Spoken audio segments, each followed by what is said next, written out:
Hey, what is up guys? Guitar Rock here, welcome back to another Blue Archive video. Alright, today's video we're going to talk about the upcoming characters in a couple of days. And that is going to be none other than Rumi and Mina. Now obviously, they've both been announced on the official Twitter page as you can see right here. So we have Rumi, the egg fried rice girl. Yo, that is good tossing. She's a very interesting healer for sure, alongside with Mina right here as you can see, both from the Black Tortoise squad. So what are they capable of? Should you be pulling for them? Or should you be waiting for the next character after them, which is going to be Minori in this case? Or you want to consider waiting a little bit more for Swimsuit Miyako and Swimsuit Saki? Now let's hopefully debunk it for you guys and hopefully, you know, create some discussions around here. If you guys are not aware, in the JP server, there have been several other Sonic characters that have appeared. Alright, Sonic characters are going to be this new purple type element. Alright, so we have Yukari, we have Renge, we have Kikyo, right? So all of these are the latest character for Blue Archive JP server. Pretty interesting, I would say. Alright, Global is still quite far behind. So if you look at the official roadmap that was given to us by Nexon, alright, you can see right here, Rumi Mina, alright, is going to happen very soon, alongside with Perrorzilla Torment. Alright, it's going to be very interesting, and we're going to have some T8 equipment updates as well, so that's going to be very cool. And also, after that, we're going to have Minori at 12th of December, and we'll be having both Swimsuit Miyako and Swimsuit Saki at 26th of December. So, most players, realistically, won't be able to save that much pyroxenes by the time they come, unless, you know, you spend a little bit. Let's talk about them.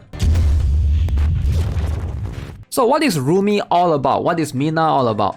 So between these two, I'm going to prioritize Mina slightly because I feel like she's going to be the better fit between these two in terms of tackling the next upcoming race, which is Gregorius. Alright, so Global has yet to have these particular new raids. Alright, we're going to have Perrorzilla for the time being, but she's going to have a very unique kit compared to Rumi overall. So what is Rumi's role generally? She's a striker healer and she's not unique to that particular class. We do have Koharu, we do have Tracksuit Maori in that slot as well, and Kokona as well, right? To help you guys with the heal. But you can see hers is EX cost of 4.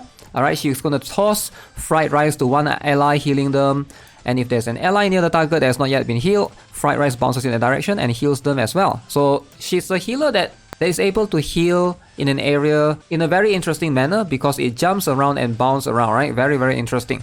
So first and fourth target heals for about 220% healing at max and can also cleanse debuff. So this is going to be probably her distinct from Koharu, for example, right? Which she can't really cleanse debuff, she's just mostly for heal, and her area can be a smaller circle in a way, right? So second and target's healing are going to be up to 156%. Very interesting. Now as you can see, normal skill, she's going to be able to do damage as well. She also can, you know, increase normal attack firing range and healing.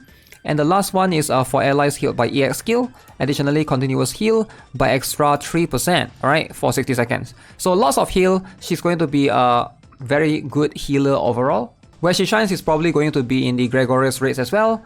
Her ability and her kit seems to revolve around that.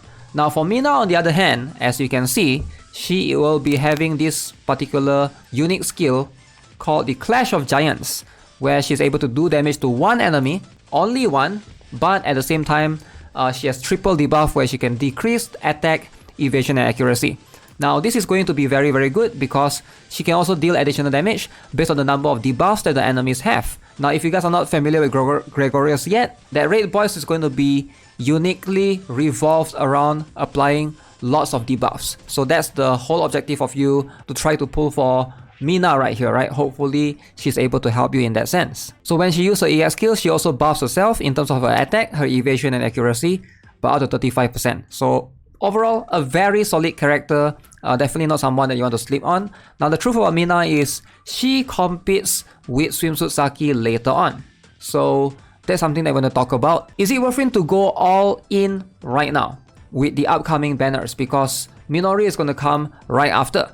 Now, Minori is going to be a special attacker, as you can see. Alright, she's going to, you know, do a lot of damage in the circular area, consume up to 3 costs, increasing damage by 35% per 1 cost.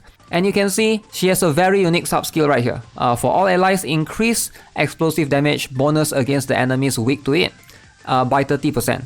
So this is a lot of insane damage right here that she will be able to help you with Gregorius. And definitely as a semi support character with an attacking skill, she will be able to be one of the key characters to help you tackle Gregorius raids. However, Miyako and Saki, these two are also really strong. And ideally, it makes more sense for you to pull Mina Rumi or Miyako Saki.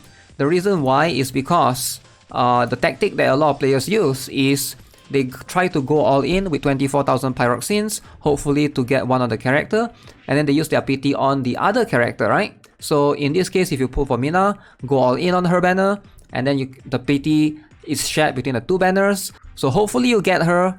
Usually, most of the time, 90% of the time, you should be able to obtain the banner characters within 24,000 pyroxenes, which is the PT, and then obtain Mina, use the PT, the spark on Rumi. And you can apply the same thing with Miyako and Saki as well, right? So you go all in on Saki, for example, and then use the PT or the spark on Miyako. But for Minori, she's alone. She's alone. She's not paired with anyone else. She's alone in the solo banner. So she's not sharing the PT with anyone else. So it doesn't make her like a priority to pull at least. Even though she's really strong, but it does feel like it's going to be a waste. Keep in mind, none of these characters are going to be limited, right? All of them will be available in the standard banner later on. Now, Swimsuit Saki, this is also going to be one of the best characters for Gregorius raids, as you can see. The reason why is, you know, she's an explosive type again. She will be able to also do damage to a single enemy, and similar to Mina, she can decrease defense, attack, and critical resistance by 20%. So, you know, Mina is going to decrease attack, evasion, and accuracy. So Swimsuit Saki is going to decrease defense, attack, and critical resistance. So similar, 3 debuffs right there. And also increase attack of self and special students by 30%. Very good sub skill right here. Now Miyako, on the other hand, is also a very flexible character. I do think that she benefits a lot of new players. If you are not aware what she can do, she's a tank that is an explosive in terms of the offense and heavy type on the armor. She does decrease critical damage resistance of one enemy by 20%, deals damage to them, and I like the sub skill and the normal skill. Alright, so increase the evasion for every 30 seconds by 35%, and the sub skill after 50 evasions increase cost recovery by up to 630 for 10 seconds. Now if you guys are not aware, this is a very flexible skill. Very good. Alright, cost recovery is generally a very good characteristics for a character to have. It's very flexible, you can bring them anywhere, and they should be able to fit in any raid teams to be able to give you or regenerate the cost faster. Especially if you're trying to pair with like higher cost characters, this can help you a lot. Now, who do I think is better between Swimsuit Saki, Swimsuit Miyako, or Swimsuit Mina and Swimsuit Rumi? You know, I do think that Swimsuit Saki is going to be better overall. She does have a very strong skill meta-wise. Alright, talking about meta, defense, attack, and critical resistance usually is going to be more important than attack, evasion, and accuracy. Now, decreasing attack and decreasing evasion is whatever. Most of the boss won't really be dodging that much anyways. So, Swimsuit Saki's buffs, or debuffs in this case rather, makes more sense. And in terms of the sub skill as well, this is a very strong sub skill where she's able to increase special students by up to 30%. Alright, so the ability to increase the attack right there. I do think that that's going to be much more beneficial than just Mina's buff where she only buffs herself. Now both are very strong character. Both are going to be very crucial in terms of tackling the Gregorius raids. So I don't think you can go wrong with either one. But if I have to lean towards only one, I'm going to lean slightly towards Swimsuit Saki and Miyako. I do think that Miyako is going to be a very strong tank as well. Yes, Tsubaki is still going to be the go-to tank for a lot of players, but I don't know, I feel like a 2-cost tank is generally just something that you can cycle along much easier compared to Rumi. I do think that Rumi is a very interesting character, the only character that's capable of cooking egg fried rice in the game.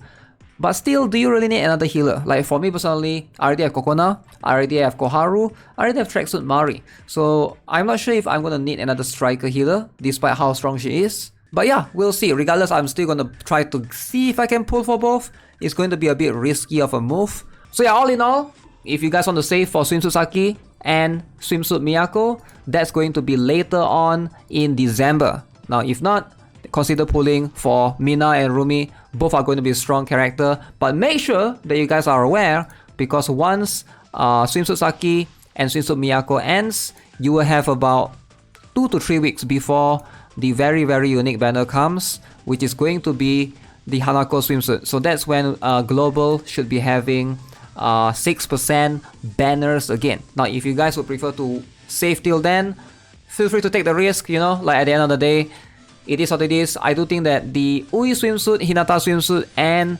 Hanako swimsuit, the 6% banners, are going to be insanely valuable, and this is going to be the best one for a lot of players to pull on, right? So make sure you guys have some funds by then as well. That should happen, if my calculations are correct, somewhere in February 2024.